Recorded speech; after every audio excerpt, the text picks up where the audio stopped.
мисалы мектеп директорлоруна эркиндик берип койсочу, эркиндик деген нерсе да бул мындай башкар каалагандай эмес го, ошол өзүнүн билим сферасындагы мыйзам чегинен чыкпай жакшы бир мындай башкаруу системасы. Бул деген мисалы жаңы нюанстар болуп калат, сырттан келген ар кандай проекттер менен иштешебиз, сунуштайбыз деп келип калат мисалычы.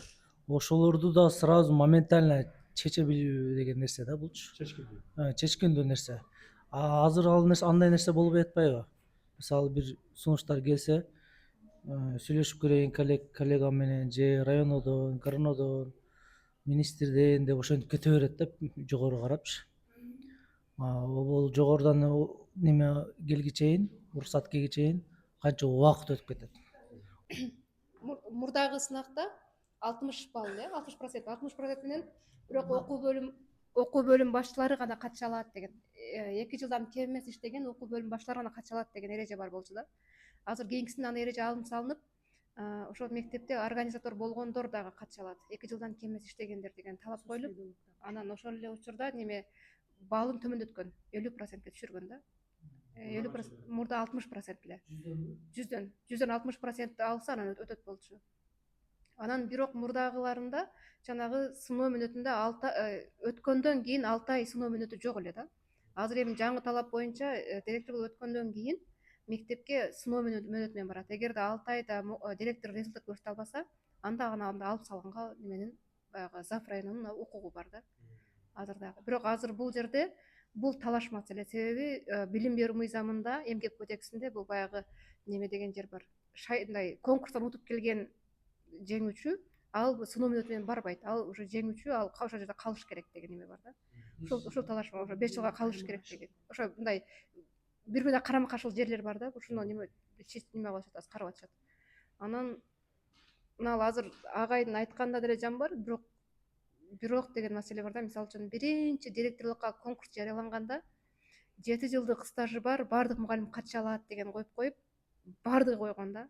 Жаңы стажы бар, Россиядан педагогикалык билими бар, 7 жыл стажы бар, декретте отурган, Россиядан келген, кыскасы баардыгы кое берген дагы. Анан ошол убакта баягы 5 жылдыктардын баардыгы алмашсын деген неме чыгып, дээрлик баардыктар алмашканга туура келген да.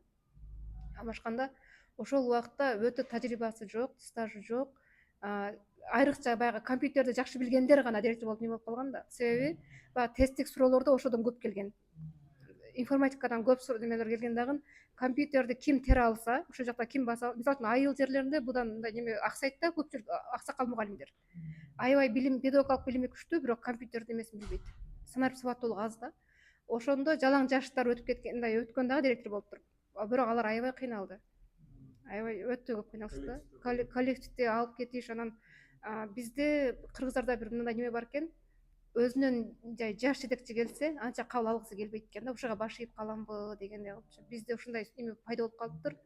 Менталитет пайда болуп калыптыр, мындай аксакал болуш керек, чоң болуш керек, мындай неме болчу. Анан кийин жаш аябай улуураак болуш керек деген сыяктуу жок болуптур да. Эми негизи биз жана эжеке айткан менталитеттен чыгуунун аргасын көрүшүбүз керек да. Сөзсүз аксакал башкарыш керек деген жер. Эми аксакалдын башкарганы жакшы, тажрыйбасы бар. Бирок аксакалды чурката алабызбы? Анан 60 жаштагы аксакал 10 жаштагы баланын психологиясын түшүнө алабы? Ортодо 2 муун бар да. Эми ошол жерде биз мисалы директорду шайлап атканда ортодогу тажрыйба жакшы нерсе. Бирок бир эле тажрыйбага таяна турган болсок, аябай көп аксактыктарга барып калабыз да. Мисалы президентти шайлап атканда тажрыйбасын карайбызбы? Карабайбыз. Депутатты шайлап атканда тажрыйбасына карайбызбы? Карабайбыз. Анан эмнеге мектеп директорунан биз тажрыйба талап кылабыз? Педагогикалык билими болсун. Бул шарт. Кайсы бир мекемеде, ошо агартуу айдыңындагы кандайдыр бир мекемеде иштеген стажы болсун. Мындайча айтканда окуучу менен, бала менен, эл менен иштеше алсын. Бирок сөзсүз завуч болсун деген талап бул директорлордун аң сезимини жакшы бир деңгээлде чектеп койчу нерсе. Директорлордун эмес, директор болчулардын. Эмнеге сыртта, мисалы, балким Европада мектепти балким университетте, балким билим чөйрөсүндө бир жерде иштеп келген күчтүү бир кадр бар да. Агартуу айдыңында тажрыйбасы бар, бирок Кыргызстанда жана биз талап кылган тажрыйбасы жок. Аны биз уже директорлукка жарабаган жараксыз кадр статусуна түшүрүп коюп атабыз да. Бул дегендик биз дүйнөнүн тажрыйбасы бизге керек эмес. Бизге өзүбүздөн чыккан эле союздан калган системага көнгөн гана кадрлар иштеп берсин деп туруп аябай чоң бир чектөө коюп атабыз. Экинчи бир маселе бар. Ооба, мектептин ички проблемалары өзүнчө чоң бир аалам да. Бирок ошол ааламды эмнеге жаңылыктар качпайбыз? Эмнеге казан өзү менен өзү кайнап жүрө берсин? Кече эле Өскөнбай агай университеттин Өзбекстан менен иштешүү боюнча тажрыйбасын айтты да. Эмнеге бул нерсе керек? Сырттан маалымат алыш керек. Билим берүү мектеп чөйрөсү деле сырттан ошол нерсени алып, мектеп чөйрөсүнө киргизбесе, анда министр оңойчулук менен реформа жасай албайт. Реформаны ким жасайт? Мындай жалпак тил менен, көчө тил менен айтканда бир жинди жасайт да. Акыл эстүү, мындай стабилдүү акыл эстүү адам реформа жасабайт эч качан. Ал ошол айланып аткан системанын ичинде эң сонун жүрүп берет. Ал реформа жасабайт да. Сырттан келген бирөө ошол системаны өзү түшүнбөгөндүгү үчүн жаңыча ойлоно баштайт. Мону мынтип койсок болбойбу? Мынаны мындай кылып койсок болбойбу?